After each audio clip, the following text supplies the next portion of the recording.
की आवाज़ न्यूज़ में आपનું સ્વાગત છે। હું છું અજીઝ ઝુપેલવાલા। સમાચારમાં વાત કરીએ તો ધભોઈ તાલુકામાં ધૂળેટીથી લઈને 5 દિવસનો ઉત્સવ આદિવાસીઓ દ્વારા મનાવવામાં આવે છે।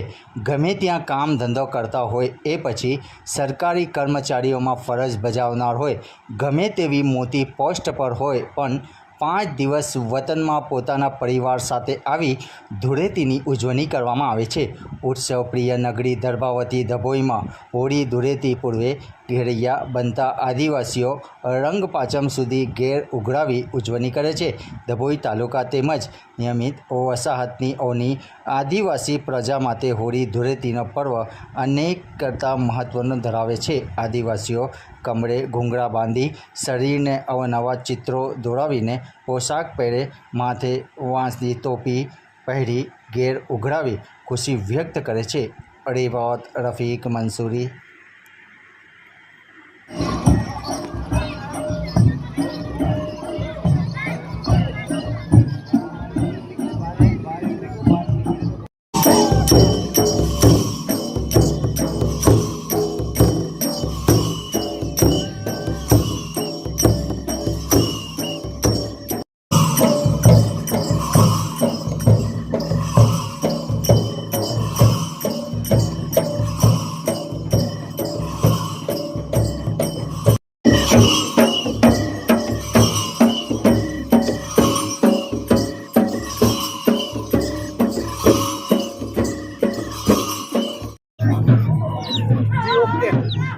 आदिवासी समाजनी अंदर आ वर्षो जूनी परंपरा है जे मुख्य तहेवार होળી है, जे अलग अलग वेशभूषा धारण करीने नाच गान करवामां आवे छे अने जे छोकरी होय ए छोकरो बने छे अने जे अलग अलग प्रकारना मोर पीछा लगावे छे अने अलग अलग प्रकारना वेशभूषा धारण करीने नाच गान करवामां आवे छे। जे 5 दिवस सुधी एनु नाच गान करवामां आवे छे अने आ तहेवार तमने केवो अनुभवमां आवे छे?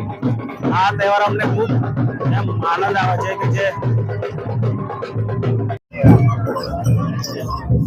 आ होળી અમારે આદિવાસી સમાજની મુખ્ય તહેવાર છે। આ હોળી બાપ દાદાથી પેઢીથી ચાલતી આવેલી છે। એમાં બધા આદિવાસી સમાજો પીએસઆઈ હોય, મામલતદાર હોય કે કલેક્ટર હોય, બધા આદિવાસી સમાજના અધિકારીઓ આ હોળી વનમાં સામાન લઈને એ ઉજવણી કરે છે અને આ હોળી 5 દિવસમાં ઉજવણી કરવામાં આવે છે। બધા મહોત્સવથી હોળી ઉજવણી કરે છે અને હોળીમાં અલગ અલગ વેશ ધારણ કરીને બધા હોળીનો મહોત્સવ ઉજવે છે। એમાં પહેલાથી પરંપરા, સંસ્કૃતિ, પ્રકૃતિ અમારે જે ચાલતી આવેલી આ પરંપરા છે અમારે।